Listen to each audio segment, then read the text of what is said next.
बिस्मिल्लाहिर्रहमान। बच्चों, जैसा कि मैंने आपको पहले बताया था कि सेकंड जनरेशन हमारी हो गई थी, आज हमने करना है थर्ड जनरेशन। सेकंड जनरेशन में मैंने आपको बताया था कि ट्रांजिस्टर यूज़ होते हैं। क्या यूज़ होते हैं? ट्रांजिस्टर। तो उसके बाद मैंने जब हमारा सेकंड जनरेशन वाला टॉपिक कंप्लीट हुआ था तो मैंने बोला था कि नेक्स्ट हम थर्ड जनरेशन जब स्टार्ट करेंगे तो उसमें आएगा आईसी। क्या आएगा? IC. IC means integrated circuit. सबसे पहले मैं आपको बता दूं कि सब्जेक्ट है हमारा कंप्यूटर साइंस, 9th क्लास है और टॉपिक आज पढ़ेंगे हम थर्ड जनरेशन।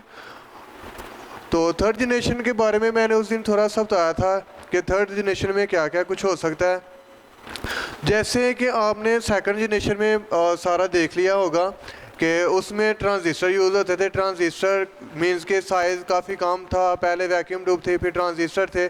उसके बाद अब आ गई है बारी आईसी की। आईसी क्या होता है? इंटीग्रेटेड सर्किट होता है। क्या होता है? इंटीग्रेटेड सर्किट होता है।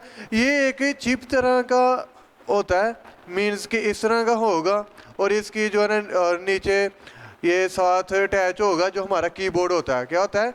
जो हमारा कीबोर्ड होता है उसके साथ ये अटैच होता है और इसमें डिफरेंट चीज़ें जो होती हैं इन्वॉल्व होती हैं जिसके लिहाज से ये काम करता है। ये क्या करता है? कंप्यूटर की एफिशिएंसी को बढ़ाता है। इसका साइज़ कम होता है। जब हमने पहली जनरेशन के बारे में पढ़ा था तो बेटा उसमें आपने देखा होगा कि वैक्यूम ट्यूब यूज़ होती है। क्या होती है? Vacuum tube. तो वैक्यूम ट्यूब का साइज़ काफ़ी बड़ा होता है, मीन्स कि ये बहुत बड़ा होता है। उसके लिए बताया था कि कंप्यूटर भी बड़े होते हैं और उनका मेन पर्पज़ भी क्या था? कैलकुलेशन। उसके बाद हमने ट्रांजिस्टर पढ़ा था। ट्रांजिस्टर के बाद आज जब आईसी पढ़ना है, इंटीग्रेटेड सर्किट, तो ये इस टाइप का होगा। हमारे कहाँ लगा होगा? हमारे जो कंप्यूटर का कीबोर्ड होता है जिसको कहते हैं मदरबोर्ड। मदरबोर्ड के ऊपर ये लगा होता है और ये क्या करता है? कंप्यूटर की एफिशिएंसी को इंक्रीज़ करता है। कंप्यूटर के काम करने की जो रफ्तार होती है उसको क्या करता है? बढ़ाता है। उसके बाद ये क्या है?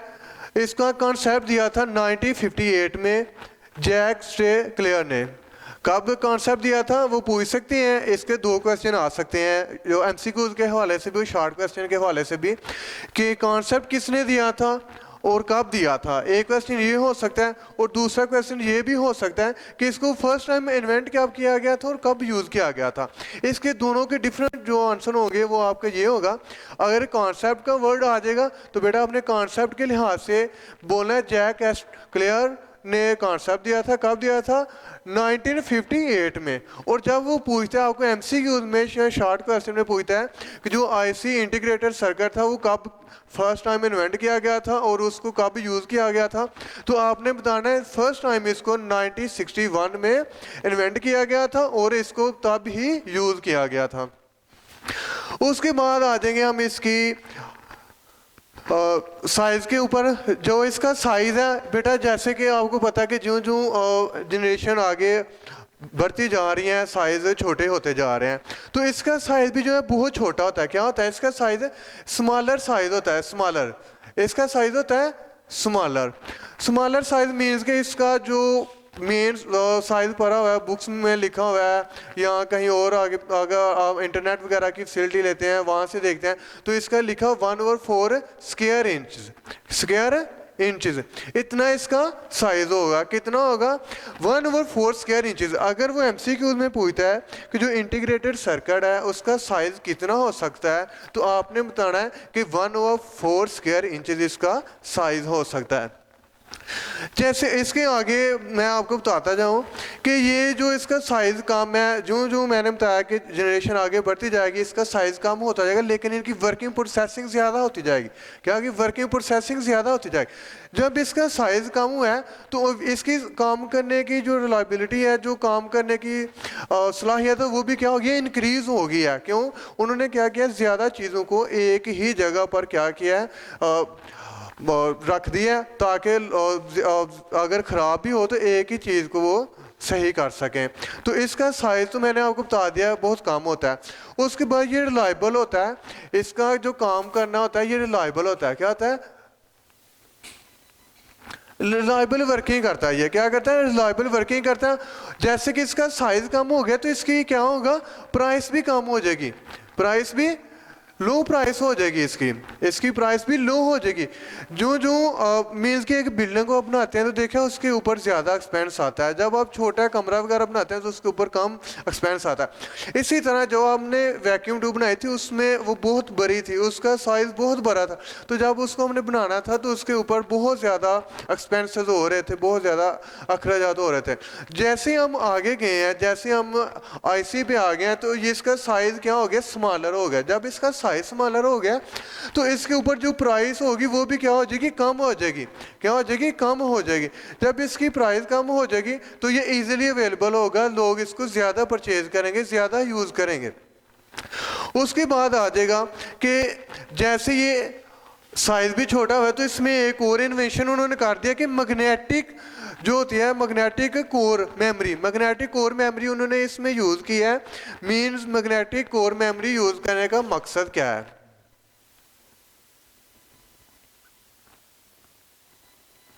कोर मेमोरी इसको यूज़ करने का बेटा मकसद ये है कि जो हम डाटा स्टोर करते हैं अपने कंप्यूटर में, जो हमारा कंप्यूटर है, जो हमारी डिवाइस है, उसमें हम डाटा स्टोर करते हैं, तो ये ज़्यादा से ज़्यादा डाटा स्टोर कर सकता है। ये क्या कर सकता है, डाटा ज़्यादा से ज़्यादा स्टोर कर सकता है। जो हमने पीछे पढ़ा था ट्रांजिस्टर, वैक्यूम ट्यूब, उसमें इतना ज़्यादा डाटा स्टोर नहीं था होता। ज़ाहिर सी बात है, जब एक कंप्यूटर है, एक मशीन है, उसके ऊपर हमने काम करना है तो हमारी ये रिलायबिलिटी होनी चाहिए, हमारा ये पर्पज़ होना चाहिए कि हम ज़्यादा से ज़्यादा डाटा इसमें स्टोर कर सकें। क्योंकि अगर कल को हमने इसको दोबारा यूज़ करना है या हमें डाटा चाहिए होगा तो इमरजेंसी में अगर हमने डाटा इसमें स्टोर किया होगा तो हमें यहाँ से इजीली मिल सकेगा। अगर हम यहाँ डाटा नहीं स्टोर करेंगे, इसकी जगह हम यूएसबी में या कोई फ्लैश ड्राइव कोई और यूज़ कर लेंगे, मैग्नेटिक टेप यूज़ कर लेंगे, तो जैसे हमें कहीं और डाटा चाहिए होगा तो हम फिर उसको ढूंढते रहेंगे। इसकी निस्बत उन्होंने क्या किया था कि इसको मैग्नेटिक कोर बना दिया था ताकि हम ज़्यादा से ज़्यादा डाटा अपना कंप्यूटर के अंदर ही स्टोर कर सकें। और इस जनरेशन में जो ज़्यादातर आए थे कंप्यूटर, उनके नाम मैं आपको बता देता हूँ। वो पूछ सकता है कि कोई एग्जांपल लिखें फॉर थर्ड जनरेशन कंप्यूटर जो है उसकी कोई एग्जांपल लिखें, तो आपने बताना है IBM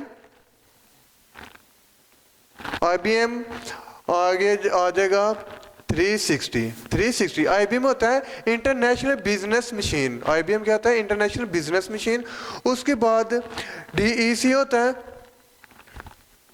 DEC होता है। उसके बाद आ जाएगा आपका डाटा प्रोसेसिंग, उसके बाद आ जाएगा आपका PDP आ जाएगा।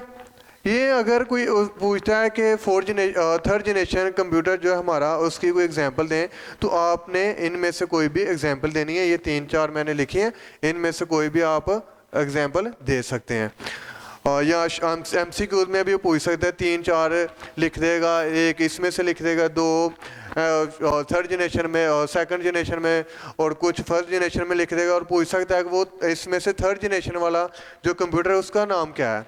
मीन्स के थर्ड जनरेशन है, पूछ सकता है कि 3-4 जनरेशन के नाम लिख के, तो वो पूछ सकता है कि इसमें से कौन सा थर्ड जनरेशन वाला है और कौन सा फोर्थ जनरेशन वाला है या कौन सा फर्स्ट जनरेशन वाला है। ये हमारा बेटा टॉपिक का नाम था थर्ड जनरेशन, जिसमें हमने इंटीग्रेटेड सर्किट के बारे में पढ़ा। अब हम थोड़ा सा जो है पढ़ते हैं फोर्थ जनरेशन के बारे में। फोर्थ जनरेशन क्या है, माइक्रो प्रोसेसर। क्या है, माइक्रो प्रोसेसर। जैसा कि आपको नाम से शो हो रहा है माइक्रो प्रोसेसर, आपको नाम से शो हो रहा है माइक्रो। एक होता है मैक्रो, एक होता है माइक्रो। मैक्रो क्या होता है, मैक्रो होता है एम से मैक्रो होता है बड़ा और माइक्रो होता है छोटा। माइक्रो क्या होता है, छोटा। और प्रोसेसर कि जो हम आगे मशीन बना रहे हैं माइक्रो प्रोसेसर की, वो एक छोटी सी क्या करेंगे, चिप बना देंगे। क्या करेंगे, एक इस तरह की चिप बना देंगे जिसको आप कंप्यूटर के मदरबोर्ड के ऊपर उसको लगा देंगे। और ये जो छोटी सी चिप है देखने में ये बहुत छोटी होगी, लेकिन इसका जो काम करने की वर्किंग है वो बहुत ज़्यादा होगी। मीन्स कि ये एक टाइम में बहुत ज़्यादा डाटा को प्रोसेस कर सकेगा, एक टाइम पे बहुत सारे डाटा को जो है कैलकुलेट करके या उसका जो रिजल्ट हमें प्रोवाइड कर सकेगा। जैसा अभी आप देख रहे हैं, जैसे जैसे नई इन्वेंशन होती जा रही है, नए नए ऑफिस वगैरह, नई नई इंडस्ट्रीज बनती जा रहे हैं, कंप्यूटर की उसमें मांग बढ़ती जा रही है। जैसे कंप्यूटर की मांग बढ़ती जाएगी, उसमें एम्प्लॉय भी बढ़ते जाएंगे। तो जब एम्प्लॉय बढ़ते जाएंगे तो उन्होंने कहना कि जो हमारा काम दिनों में होता है वो क्यों ना घंटों में हो, और जो घंटों में होता है वो क्यों ना दिनों में हो, और जो सेकंड मिनट्स में क्यों ना हो। इसलिए फिर उन्होंने क्या किया कि इंटीग्रेटेड सर्किट भी मीन्स कि वो बहुत का अच्छा काम करता था। फिर ज़ाहिर सी बात है, जब नई नई इन्वेशन होनी है तो फिर उन्होंने चाहना है कि जब इतनी ज़्यादा इन्वेशन हो रही है तो क्यों ना हम इसके ऊपर मज़ीद काम करें, इसके ऊपर मज़ीद काम करें और मज़ीद इस कंप्यूटर को हम छोटा करने की कोशिश करें। जब उन्होंने मज़ीद इसके ऊपर काम किया तो उन्होंने माइक्रो प्रोसेसर इन्वेंट किया। क्या किया? माइक्रो प्रोसेसर इन्वेंट किया था। और ये पहली दफ़ा जब इसका नाम था साइंसदान जिसने नाम ईजाद किया था, उसका नाम है टोफ। और उसने कब इन्वेंट किया था? फर्स्ट टाइम 1971 में। फर्स्ट टाइम कब इन्वेंट किया था? फर्स्ट टाइम इन्वेंट किया था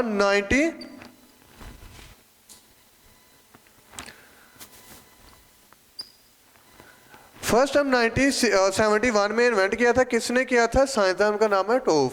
इसने फर्स्ट टाइम 1971 में क्या किया था? माइक्रो प्रोसेसर इन्वेंट किया था। माइक्रो प्रोसेसर मीन्स कि इस तरह की एक चिप इन्वेंट की थी। जैसे कि पहले मदरबोर्ड के ऊपर लगता था ट्रांजिस्टर, फिर आईसी लगता था। अब उसने क्या किया? उन दोनों को रिप्लेस करके आईसी बना दी और दोनों का काम, दोनों की जो रिलायबिलिटी है वो इसमें इंक्लूड कर दी। जैसे वैक्यूम ट्यूब थी, वैक्यूम ट्यूब की रिप्लेसमेंट में ट्रांजिस्टर है, ट्रांजिस्टर की रिप्लेसमेंट में उन्होंने क्या किया? आईसी को यूज़ किया। जैसे आईसी को यूज़ करते हुए उन्होंने फिर सोचा कि हम मज़ीद क्यों ना ऐसा करें कि इसको रिलायबल बनाने की कोशिश करें जिससे हमारा काम जल्दी ख़त्म हो सके। उन्होंने क्या किया? माइक्रो प्रोसेसर इन्वेंट किया। माइक्रो प्रोसेसर टोफ साइंसदान ने उसने इन्वेंट किया था 1971 में। और जब ये इन्वेंट हुआ था तो ये इसका साइज़ मज़ीद कम हो गया, इसका साइज़ मज़ीद कम हो। जब इसका साइज़ मज़ीद कम हो गया और दूसरों चीज़ें जो पहले इन्वेंट की थी उनकी जो चीज़ें थी वो सारी इसमें आ गई, इसमें समा गई। मीन्स के सारा जो वर्किंग प्रोसेस उसमें होता था वो सारा इसमें उन्होंने इंक्लूड कर दिया। जब इसमें किया तो उसका जो काम करने की वर्किंग प्रोसेस थी वो मज़ीद कम होगी। मज़ीद मीन्स कि उसमें को जो ज़्यादा टाइम लगता था, ये ज़्यादा टाइम को कम करते करते इसने और ज़्यादा टाइम कम कर दिया ताकि हमारा जो काम ज़्यादा दिनों में या घंटों में या मिनट्स में होता है वो सेकंड में, नैनो सेकंड की फॉर्म में आ गया हमारा काम। उसके बाद ये कहाँ यूज़ होता है, इसका जो यूज़ है वो भी मैं आपको बताता चलूँ कि ये ज़्यादातर जो हमारी जो रिस्ट वॉच वगैरह है उसमें यूज़ होता है। उसके बाद जो माइक्रो ओवन है वो उसमें यूज़ होता है। माइक्रो ओवन के अलावा ये कार्स वगैरह जो होती हैं उनमें यूज़ होता है। माइक्रो ओवन में होता है, वॉच में होता है,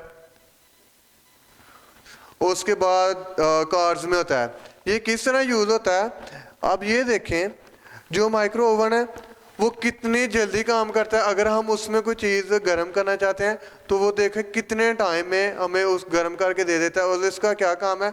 इसकी टाइम लिमिट होती है, इसमें टाइम लगा दिया जाता है कि इतने टाइम में देखें वो मिनट्स के हिसाब से, सेकंड के हिसाब से आपको वो चीज़ गर्म करके दे देता है। और उसके बाद रिस्ट वॉच वगैरह और कार्स वगैरह में भी ये इसी तरह माइक्रो प्रोसेसर एक चिप होती है जो यूज़ करते हैं, जिसकी बेस पे ये आगे मज़ीद काम करता है। उसके बाद इसका क्या, जब ये इन्वेंट किया गया था तो इसकी जो माइक्रो प्रोसेसर, ये ट्रांजिस्टर आईसी की क्या है मज़ीद आगे जो है इन्वेंट किया गया था और इसका साइज मज़ीद कम हो गया था और इसकी जो प्राइस है मज़ीद कम होगी, लो प्राइस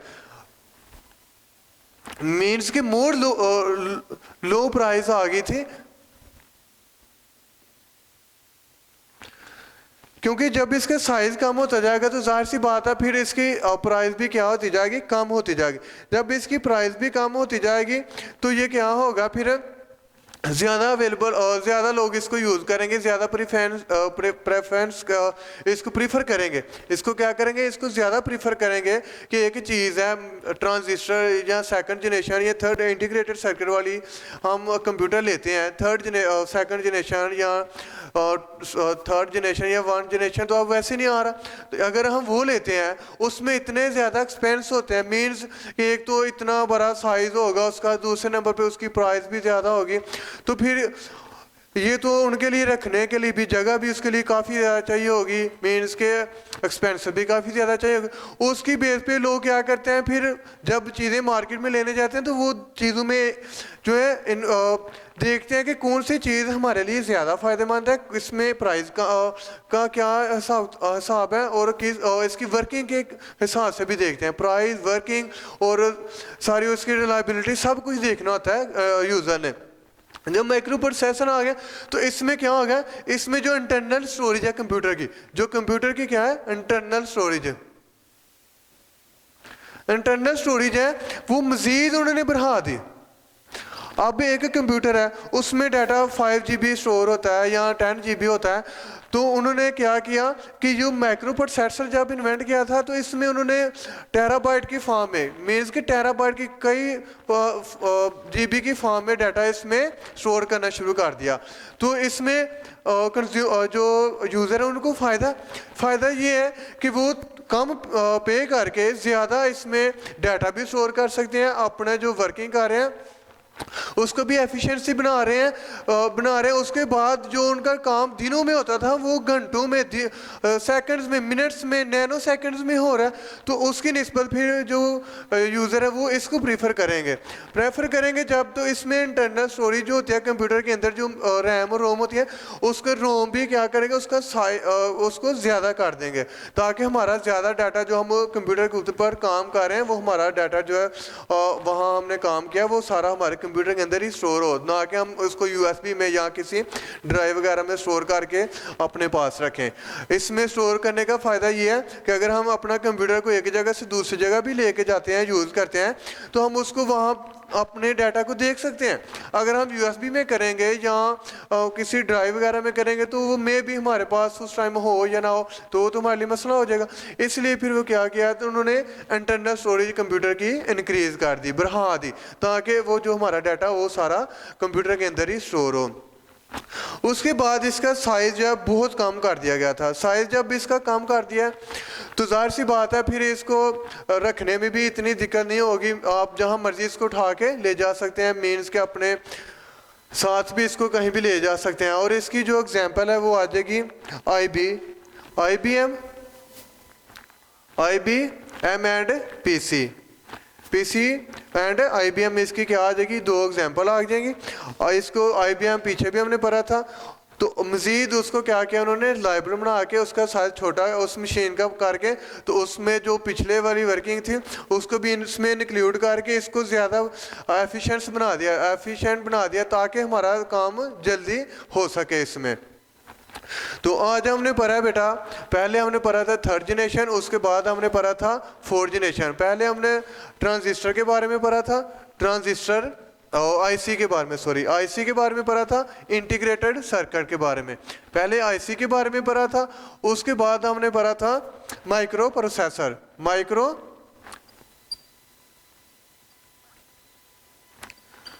ये हमारी होगी थर्ड जनरेशन और ये हमारी होगी फोर्थ जनरेशन। इससे पहले हमने पढ़ा था फर्स्ट जनरेशन, उसमें था वैक्यूम ट्यूब, और सेकंड में पढ़ा था ट्रांजिस्टर। आपने ये याद रखना है हर हाल में कि सबसे पहले अगर वो पूछता है कि फर्स्ट जनरेशन में क्या यूज़ हुआ था तो हमने बोला है वैक्यूम ट्यूब। अगर वो पूछता है कि सेकंड जनरेशन में क्या आया था तो आपने ट्रांजिस्टर को अपने जहन में हर हाल में याद रखना है। जैसे ही वो सेकंड जनरेशन का नाम ले तो आपको साथ ही आइडिया आ जाए कि ट्रांजिस्टर है, सेकंड जनरेशन में ट्रांजिस्टर यूज़ हुए हैं। उसके बाद जैसे ही वो थर्ड जनरेशन का नाम ले या वो बोले कि IC किस जनरेशन में था यूज़ हुआ है तो हमने बोला थर्ड जनरेशन में। जैसे ही उसके साथ ही जैसे वो माइक्रो प्रोसेसर के बारे में बात करें तो आपको ये आइडिया होना चाहिए कि माइक्रो प्रोसेसर जो है वो 4 जनरेशन में यूज़ हुआ है, उसका वर्किंग क्या है, इसका साइज़ क्या है, इसकी एग्जाम्पल क्या है, कौन कौन सी मशीन इस जनरेशन में इन्वेंट की गई थी। होप्सो कि आज हमारी 4 जनरेशन तक कंप्लीट हो गया है। पहले हमने पढ़ा था फर्स्ट जनरेशन, फिर सेकंड, फिर थर्ड एंड अब 4 पढ़ लिया हमने। और मे भी कि आज टाइम के लिहाज से बेटा इतना काफ़ी है। और मज़ीद इंशाल्लाह जो हम कल जो नया टॉपिक स्टार्ट करेंगे वो होगा हमारा 5th जनरेशन। क्या होगा 5th जनरेशन, उसके बारे में हम पढ़ेंगे कि 5th जनरेशन में क्या क्या इन्वेंट हुआ है और उस पर क्या वर्किंग हो रही है, और ये 4 जो जनरेशन है इसके लिहाज से उसमें क्या चीज़ मुख्तलिफ है या उसमें क्या क्या उन्होंने नई इनोवेशन की है, वो हम मज़ीद पढ़ेंगे 5th जनरेशन में। किस में पढ़ेंगे? 5th जनरेशन में। आज के लिए हमारा टॉपिक यही होगा माइक्रो प्रोसेसर तक, और होप्स हो कि आप सबको ये सारी चीज़ें समझ आ गई होंगी। इसमें जो शॉर्ट क्वेश्चन के हवाले से है और MCQs के हवाले से बहुत इंपॉर्टेंट चीज़ें हैं। इसमें वो साइज पूछ सकता है, उसके बाद PC वगैरह पूछ सकता है, उसके बाद पूछ सकता है कि इस जनरेशन में कौन सा सिस्टम इन्वेंट किया गया था, या कब फर्स्ट जनरेशन कब इन्वेंट की थी, सेकंड जनरेशन कब थी, 4th जनरेशन कब है, ये सारा पूछ सकता है। उसके बाद वो साइंसदान जो जिन्होंने इन्वेंट किया था उनके नाम पूछ सकता है कि किसने फर्स्ट जनरेशन इन्वेंट की थी, किसने सेकंड की थी, किसने थर्ड एंड किसने 4th जनरेशन इन्वेंट की है। ये सारा इस MCQs और शॉर्ट क्वेश्चन के हवाले से बहुत ज़्यादा इंपॉर्टेंट है। तो आपको बेटा ये याद करना है, और इसके साथ जो आप बुक जो अटैच रहेंगे बुक के साथ, तो फिर ये सारा आपको याद होगा।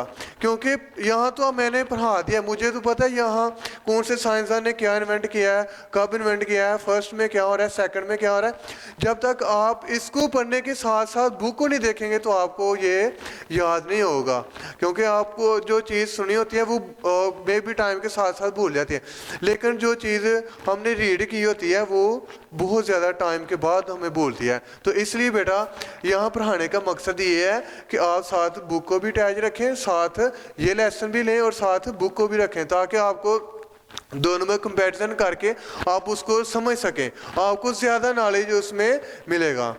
और आज के लिए इतने काफ़ी है। इंशाल्लाह मज़ीद जो नेक्स्ट क्लास हमारी उसमें हम 5th जनरेशन के बारे में डिस्कस करेंगे। अल्लाह हाफ़िज़। वीडियो पसंद आई तो लाइक करें, अपनी राय कमेंट करें। ऐसे ही मज़ीद वीडियोस के लिए हमारा चैनल सब्सक्राइब करें और बेल का आइकन दबाएं ताकि आपको हर वीडियो का नोटिफिकेशन मिलता रहे।